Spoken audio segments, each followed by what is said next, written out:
Olá pessoal, tudo bem com vocês? Nessa aula a gente vai estar trabalhando vetores em Java. Como é que a gente faz para utilizar esses vetores? Como é que eu posso estar percorrendo esses vetores com as estruturas de repetição? E para que é que serve? Que situação eu devo usar? Quando eu não devo usar? Vamos olhar isso aí nessa aula agora. Eu fiz um pequeno cronograma das nossas próximas aulas. A última aula da semana passada a gente falou sobre todas as estruturas de repetição. A proposta é que nessa primeira aula da semana a gente fale sobre vetores e na segunda aula dessa semana falemos sobre matrizes. E aí a gente segue na semana que vem para o paradigma orientado a objetos e vamos começar a construir métodos. Esse calendário é provisório, ele pode estar sofrendo alteração a qualquer momento, mas eu coloquei ele considerando que talvez as aulas à distância continuem por mais alguns dias. Caso não continue, a gente vai ter essas mesmas aulas, só que presencialmente. Enquanto isso, no Clarim Diário, o Homem-Aranha se declara com um pequeno problema. Ele precisa calcular um aumento de salário para 500 funcionários. Como é que ele iria resolver essa situação? Será que ele vai precisar de 500 variáveis para declarar uma a uma com o valor do aumento de cada salário? Será que não teria uma forma mais dinâmica dele estar conseguindo resolver essa situação? Então, a declaração de várias variáveis, uma a uma, é suficiente para codificar alguns tipos de programa. Por exemplo, 3 notas e calcula a média, 5 notas e calcula a média. Mas quando esse valor cresce muito, se torna muito trabalhoso dar conta de tantas variáveis. Porém, este recurso não é suficiente para resolver todos os problemas computacionais. Ou será que é, né? Então, é nesse cenário que entram os arrays, que também são chamados de arranjos, e em inglês a expressão é array. São variáveis compostas homogêneas. Se a gente estivesse falando de estrutura de dados, o array, o vetor, é o que a gente chama de lista sequencial, porque todos os elementos vão estar um ao lado do outro na memória. Quando a gente declara um array, a gente declara o tamanho total dele. Então, por esse motivo, ele acaba sendo utilizado na estrutura sequencial. Então, vamos ver esse exemplo aqui. Faço um programa que leia o nome de 500 pessoas e, em seguida, escreva o nome de cada uma. Você iria declarar e utilizar 500 variáveis? Já pensou como isso seria trabalhoso, né? Só que para resolver problemas similares a esse, utilizamos vetores ou talvez matrizes. Mas aí, né, o Homem-Aranha dos anos 60 ia declarar 500 variáveis. Ele não vê nenhum problema nisso, né? Porque ele é o diferentão, tá? O correto é utilizar uma estrutura do tipo lista, de algum tipo de lista para resolver essa situação. Então, vários valores podem ser armazenados em uma única variável, e essa única variável é o que a gente vai estar chamando de vetor. Os vetores, eles vão possuir índices, por onde a gente acessa cada um desses valores que estão armazenados. O vetor funciona meio que como se fosse uma tabela. Só que para acessar cada item, cada valor dessa tabela, a gente acessa por meio do número da coluna, que são os índices. Então, a gente atenta que ele sempre começa com o valor zero, mas por começar em zero, se a gente perguntar o total de elementos, não é 4. O total de elementos desse vetor aí seriam 5. Bacana. Mas como eu crio um vetor em Java? É fácil. A gente vai ter que utilizar agora essa estrutura de dois colchetes aí, ó. Abre e fecha colchetes na declaração das variáveis.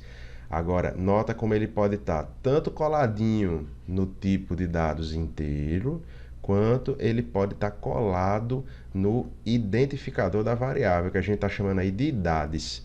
E uma prática interessante na linguagem é que sempre que a gente está utilizando uma variável que armazena vários valores, como um vetor, uma matriz, uma arraylist, a gente costuma utilizar o identificador no plural. Por isso que a gente está colocando idades, porque ali vão conter várias idades. Poderia ser pessoas, nomes, notas. Então a gente utiliza essa boa prática de colocar o nome dessa variável no plural. E após a igualdade, a gente faz um new int. E dentro desse new int, a gente precisa dizer o tamanho do vetor. Professor, eu posso criar o vetor sem dizer o tamanho? Não pode, porque senão não é vetor. Ele é um tipo de dados que vai armazenar os valores de forma sequencial na memória. Então ele precisa separar aquele terreno e colocar o endereço de cada lote desse terreno, digamos assim, de cada casinha dentro do terreno.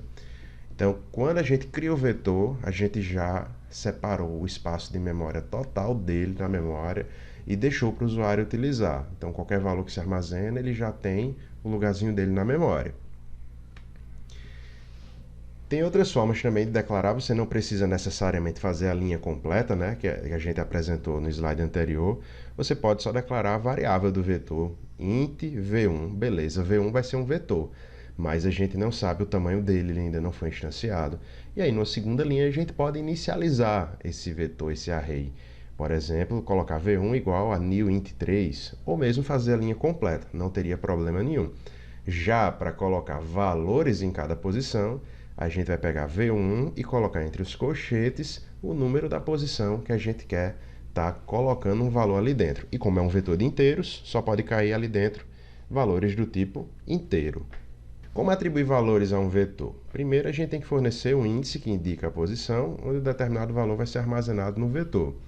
Por exemplo, né, a gente vai ter aí um vetor do tipo string que vai armazenar cores. Como a gente colocou que ele vai ter somente 3 posições, as posições utilizadas serão 0, 1 e 2. Olha como a gente atribuiu os valores ali para cada cor, para cada posição, uma cor para cada posição.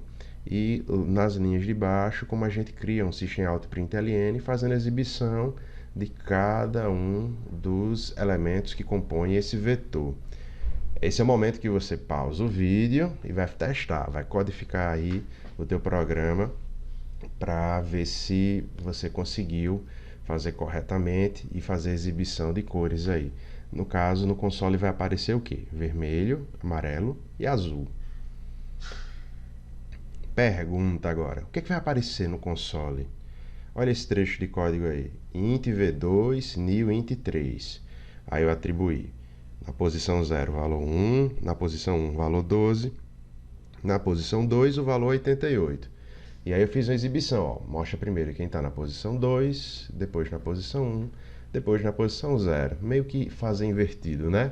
Então o resultado no console será 88, 12 e 1. Vamos visualizar como seria esse exemplo anterior agora, desenhando, tá?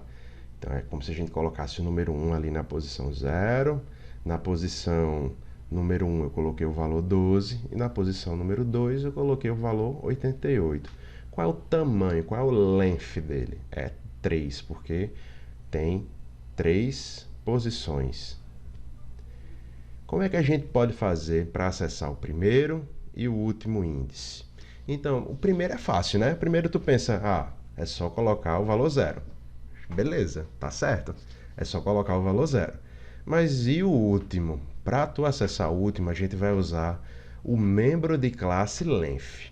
E veja bem, viu? Membro de classe length não é um método, tá? Ele não tem abre e fecha parênteses no final.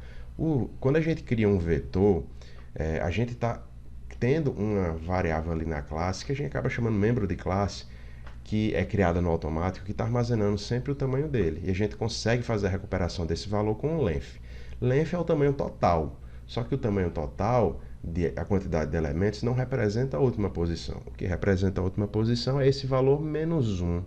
Então, quando a gente faz essa operação length menos 1, e atente para a forma que ele está sendo escrito, tá?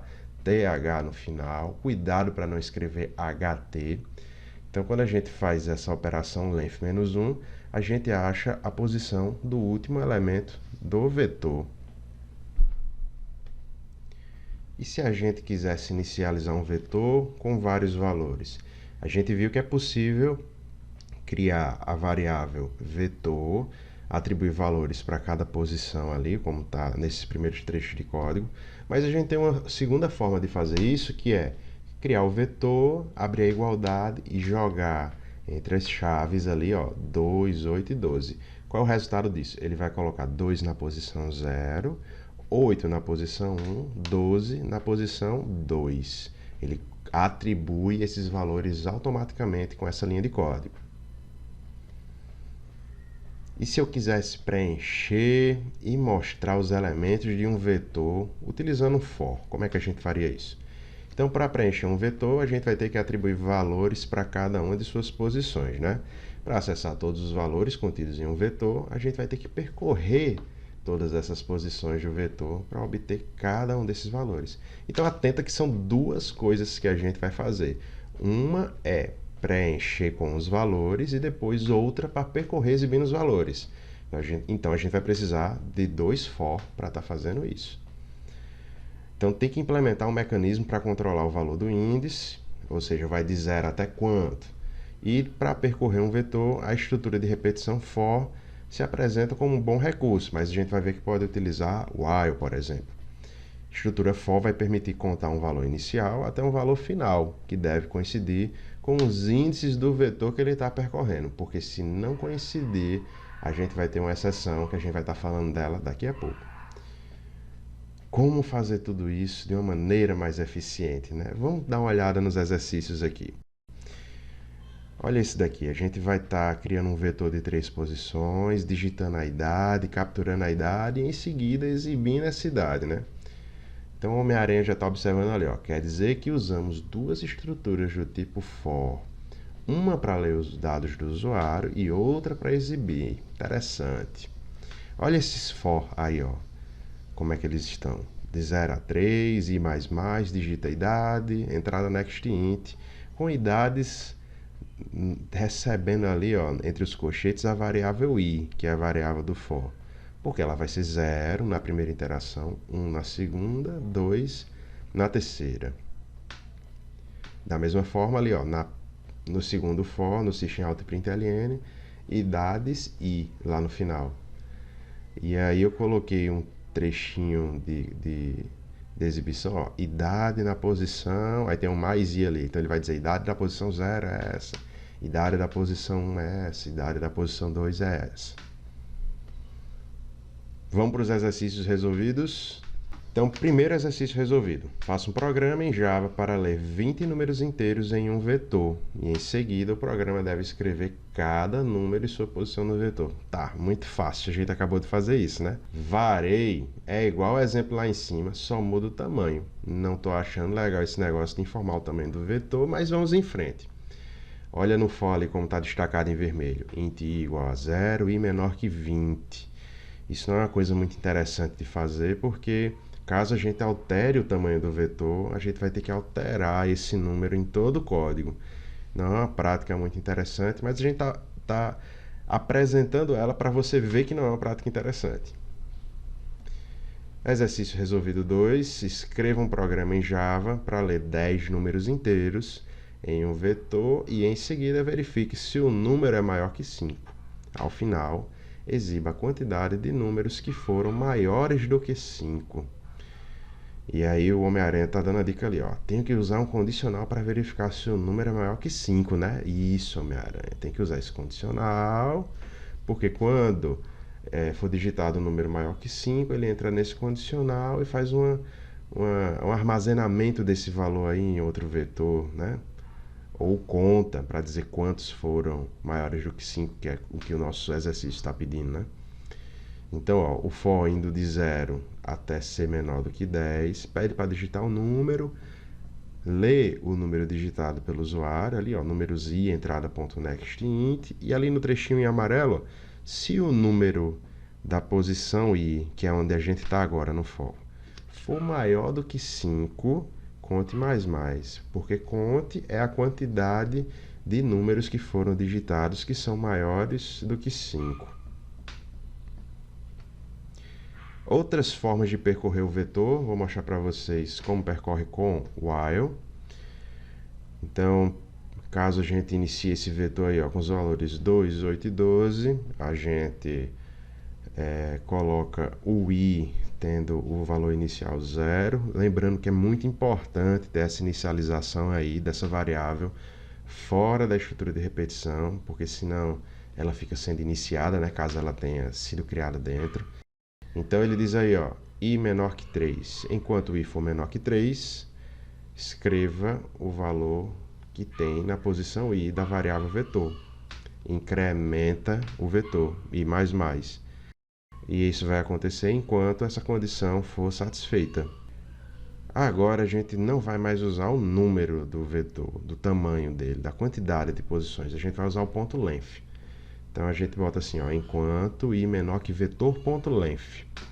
E aí isso daí é suficiente para você colocar qualquer tamanho de vetor e ele percorrer todas as posições sem você estar preocupado em escrever o número desse vetor aí, da quantidade de elementos desse vetor. Se a gente quiser fazer a mesma coisa com o for, então a gente vai ali, ó, int i igual a 0 e menor do que vetor.length. Então a gente coloca, ao invés do valor 23, a gente bota só vetor.length, que é suficiente para o for compreender a quantidade total de elementos que tem nesse vetor.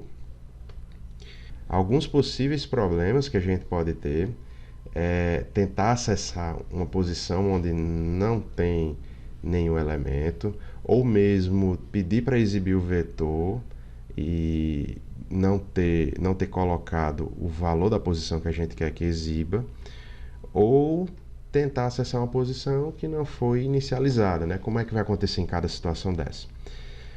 Na primeira, ó, o vetor 1 está jogando 2, 8 e 12. Então a gente tem elementos na posição 0, 1 e 2, mas ele pede ali para exibir o 3. Então sempre que isso acontecer, você vai ver um errinho do tipo index out of bound exception. Talvez encontre null point exception em outras linguagens. Em geral, Java coloca isso daí. Caso eu queira pedir para exibir vetor 1, o meu resultado não será nem 2, nem 8 e 12. Será o endereço de memória que está alocado para esse vetor. É a mesma coisa de exibir um objeto. Então ele não vai fazer a exibição dos valores que estão lá. E quando a gente cria um vetor 2 ali em cima, inicializa ele em um int 3, mas não atribuiu nenhum valor, ele acaba instanciando o valor 0 para a variável do tipo inteiro. Então, se a gente pedir para exibir o conteúdo da posição 0, seria 0. Da posição 1 também seria 0. E da posição 2 também seria 0. Mais exercícios para a gente praticar. O primeiro, bem fácil, faça um programa que leia 10 números inteiros e os armazena em um vetor de 10 posições. O programa deve escrever na tela apenas os valores positivos desse vetor. Então, aí do lado está um exemplo de como tem que acontecer a exibição no console. Tente fazer, não passe direto não, pausa o vídeo e vá fazer. Aqui está a resposta dele, é bem parecido com tudo que a gente fez até agora. A única diferença é que depois de ler os valores, a gente vai na exibição colocar um if ali na linha 16 até 18.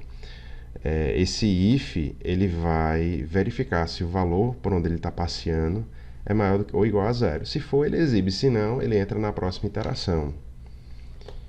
Exercício 2, já vai aumentar um pouco o nível. Faça um programa que leia 10 números inteiros e os armazene em um vetor de 10 posições.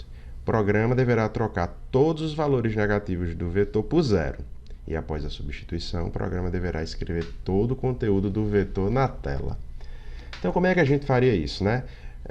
Como a gente quer que todo valor negativo vire 0, então na hora de inserir esse valor, a gente vai ter que estar fazendo essa verificação, né? Então, no primeiro for, que vai da linha 10 à linha 17, a gente já vai ver um if rolando ali, ó. Se o n que o usuário digitou for menor do que 0, substitui esse n por 0. E somente ali na linha 16 é que ele pega o valor n e coloca na posição do vetor. Ao final, ali no segundo for, na linha 20 a 23, a gente faz só a exibição porque a gente já armazenou atendendo o requisito do programa. O exercício 3 já vai ser um pouco mais difícil. Faça um programa que recebe 5 números reais, pode ser double, tá? E os armazena em um vetor x de 5 posições. O programa deverá armazenar num vetor y, também de 5 posições, a metade do valor digitado pelo usuário em cada posição do vetor x. Ou seja, se no vetor x, na posição 1, tu digitou 2, ele vai armazenar no vetor y, na posição 1, o valor 1. E no final, o programa tem que escrever todo o conteúdo dos vetores x e y na tela. Como é que a gente faz isso? Então, primeiro, a gente vai criar um for para ler todos os valores de x e já vai também armazenando ali, ó, em y. Olhe na linha 13, como ele pega o valor exatamente digitado pelo usuário, que foi n, e coloca no vetor x, na posição i. Aí ele pega uma variável m, que vai ter quem? O valor do usuário dividido por 2. Que seria mais interessante que fosse double aí, viu? Não é nem ser inteiro, para não ficar quebrado esse armazenamento. E aí depois a gente pega m e joga para o vetor y. E ao final, ali ó, na linha 19 até a linha 23, a gente está fazendo a exibição do vetor x. E na linha 24 até a linha 28, a gente está fazendo a exibição do vetor y. Um exercício extra para vocês: elaborar um programa para ler 10 valores. Caso o valor digitado seja par, armazene no vetor par. Caso seja ímpar, armazene no vetor ímpar. E o tamanho de cada vetor deve ser de 10 posições. Então esse daí é um pouquinho mais interessante porque a gente vai ter que usar o operador mod. A gente vai ter que fazer um valor de %2, se for igual a 0, a gente vai armazenar no par, se não, vai armazenar no ímpar. Muito bem, eu vou deixar vocês estudarem um pouquinho esse exercício extra, tente fazer ele sem ver a resposta, para ver se de fato vocês realmente aprenderam todos os conceitos dessa aula. Então, pessoal, a gente fica por aqui, até a próxima aula.